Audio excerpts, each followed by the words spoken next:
আসসালামু আলাইকুম রহমতুল্লাহ। আজকের ভিডিওতে আমি আপনাদের সাথে কথা বলবো টাইগার মুরগি পালন করে কিভাবে লাভবান হওয়া যায় সেই বিষয়ে। অনেকে এখন খামার করতে চান কিন্তু বুঝতে পারেন না কোন মুরগি পালন করলে বেশি হবে। টাইগার মুরগি বর্তমানে খুব জনপ্রিয় একটি জাত, কারণ এই মুরগি তুলনামূলক দ্রুত বড় হয় এবং বাজারে এর চাহিদাও ভালো। তাই সঠিকভাবে পালন করতে পারলে টাইগার মুরগি থেকে ভালো লাভ করা যা সম্ভব। টাইগার মুরগি কেন লাভজনক?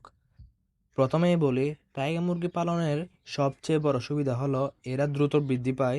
সাধারণত 2 থেকে 3 মাসের মধ্যে এই মুরগি বিক্রির উপযোগী হয়, ফলে খুব বেশি সময়ে অপেক্ষা করতে হয় না। এছাড়া এই মুরগির রোগ প্রতিরোধ ক্ষমতাও তুলনামূলক ভালো। সঠিক খাবার এবং পরিষ্কার পরিবেশ দিলে খুব সহজে এগুলো বড় করা যায়। আরেকটি গুরুত্বপূর্ণ বিষয় হলো বাজারে টাইগার মুরগির দাম সাধারণত ভালো পাওয়া যায়। অনেকে অনেক মানুষ দেশি স্বাদের মুরগি পছন্দ করেন, আর টাইগার মুরগির স্বাদ অনেকটাই দেশি মুরগির মতো হওয়ায় এর চাহিদা সবসময় থাকে।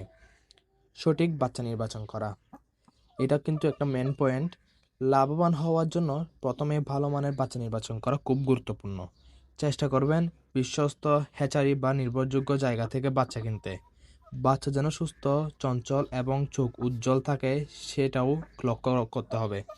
অসুস্থ বা দুর্বল বাচ্চা নিলে পরে সমস্যা হতে পারে এবং মৃত্যুর হার বাড়তে পারে। নেক্সট পয়েন্ট, খাবারের দিকে বিশেষ গুরুত্ব দিন। টাইগার মুরগির দ্রুত বৃদ্ধির জন্য সঠিক খাবার গুরুত্বপূর্ণ। শুরুতে ভালো মানের স্টার্টার ফিড দিতে হবে, এরপর বয়স বাড়ানোর সাথে সাথে গ্রোয়ার ফিড দিতে হবে।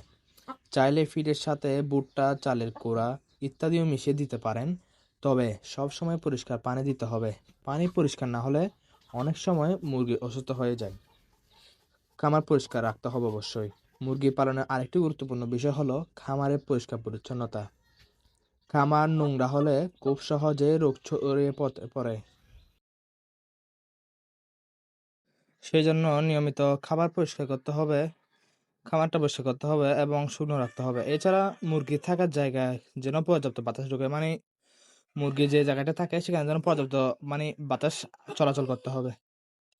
তারপর হচ্ছে কিভাবে রোগ প্রতিরোধ ও ভ্যাকসিন করবেন। মুরগিকে সুস্থ রাখার জন্য সময়মতো টিকা বা ভ্যাকসিন অবশ্যই করতে হবে। কারণটা হচ্ছে ভ্যাকসিন করলে রোগ প্রতিরোধ ক্ষমতা বাড়ে, সেই জন্য ভ্যাকসিনটা করতে হবে অবশ্যই। আর মেডিসিন তো দিতেই হবে। লাইসোভিট দিলে কিন্তু ভালো। এখন বাজারের বিক্রি করার সময়, যখন মুরগির ওজন ভালো হবে তখন বাজারে বিক্রি করতে পারেন। সাধারণত 2 থেকে 3 মাস সঠিক পরিকল্পনা এবং যত্নের সাথে টাইগার মুরগি পালন করলে খুব সহজে ভালো লাভ করা সম্ভব। ছোট পরিসর থেকে শুরু করে ধীরে ধীরে খামার বড় করা যেতে পারে। আপনাদের যদি টাইগার মুরগি পালন নিয়ে কোনো অভিজ্ঞতা থাকে তাহলে অবশ্যই কমেন্টে জানাবেন। আর এই ধরনের খামার বিষয়ক ভিডিও পেতে আমাদের চ্যানেলটা সাবস্ক্রাইব করতে ভুলবেন না। ধন্যবাদ সবাইকে। আসসালামু আলাইকুম রহমতুল্লাহ।